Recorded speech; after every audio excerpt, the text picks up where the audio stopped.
Pastor Apollo C. Quiboloy, together with SMNI anchors Dr. Lorraine Badoy, Attorney Roque, and Jeffrey Eric Celiz tackled John F. Kennedy Jr.'s peace speech in the latest episode of the Deep Probe. Here are some notable points tackled earlier. Let's watch this. Ito yung espiritu ng Amerika ngayon na sinabi ni Robert Kennedy. When you build empire by war, yes, it will come back to you and destroy your empire, even your own country.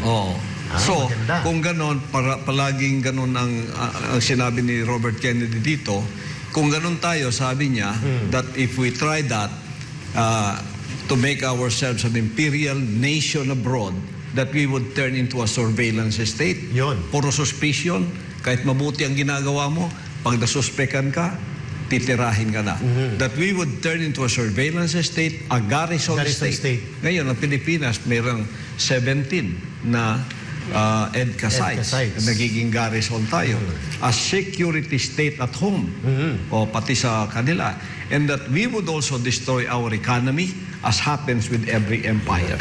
Democratic and Republican administrations have pushed NATO to Russia's borders, violating our own solemn promise from the early 90s when we pledged that if Russia made this terrible concession of moving 400,000 troops out of East Germany and allowing the unification of Germany under a NATO army, a hostile army, that we would commit that after that we would not move NATO 1 inch to the east. Sinabi yun, and I continue. Claro, Pastor. And I continue. James Baker gave that assurance, as did the British government officials and many, many others. And yet today, we have surrounded Russia.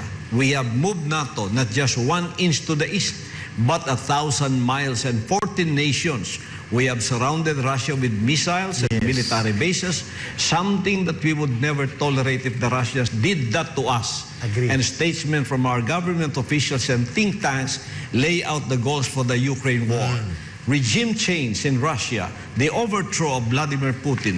This is what President Biden has said is our purpose in the Ukraine.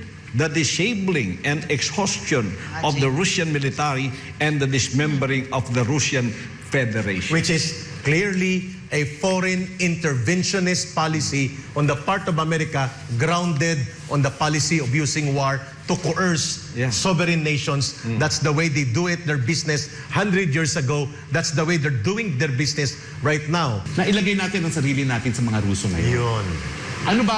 Ano ba yung concern ng Russia ngayon? Ito nga yung kasaysayan eh. Pinabayaan na niya na mapunta sa NATO ang Germany. Umalis siya ng Eastern Germany, bagamat inoccupy niya Eastern Germany dahil natatakot siya na yung mga Amerikano at kanyang mga alay ay pupwedeng lusubin siya at nasa tabi lang niyang teritoryo niyang Eastern Germany dahil nga doon sa pangako na hindi na sila pupunta doon sa Eastern Europe. Pero ngayon anong nangyari?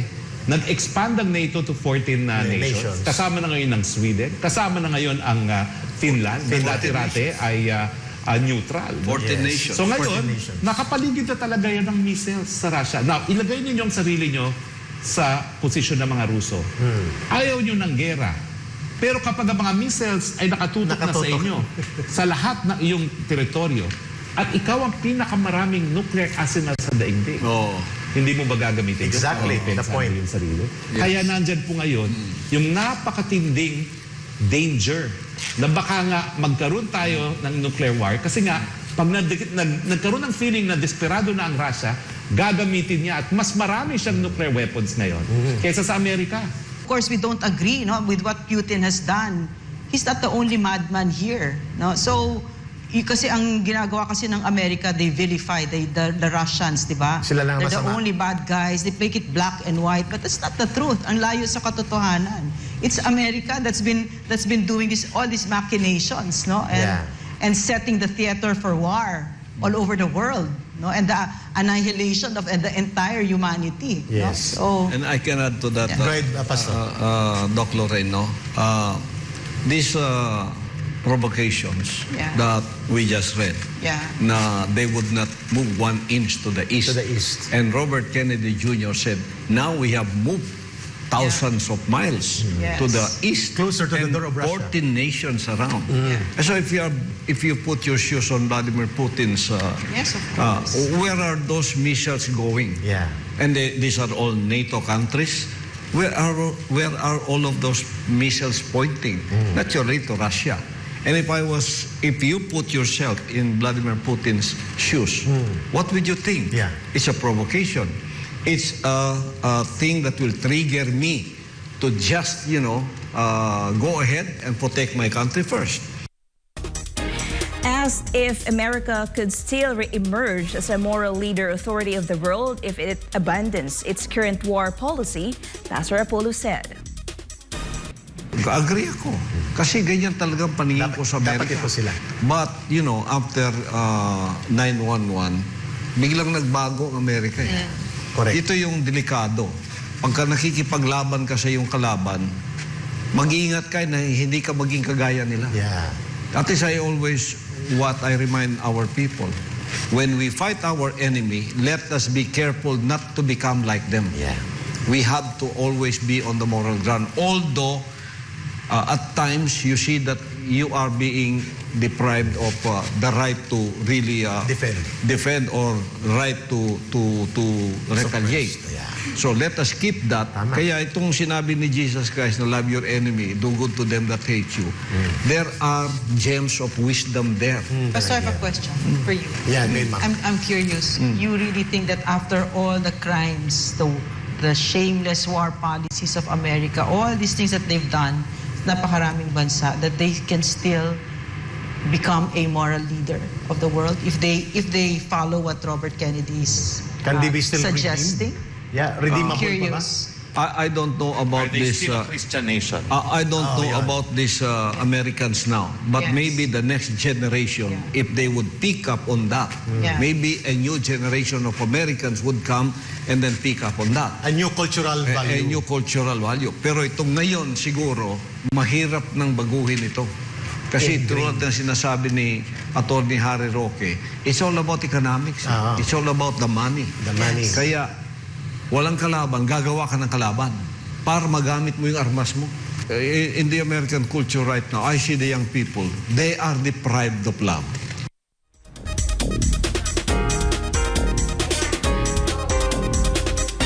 Meanwhile, Pastor Apollo also reiterated the foreign policy first established by former President Rodrigo Duterte.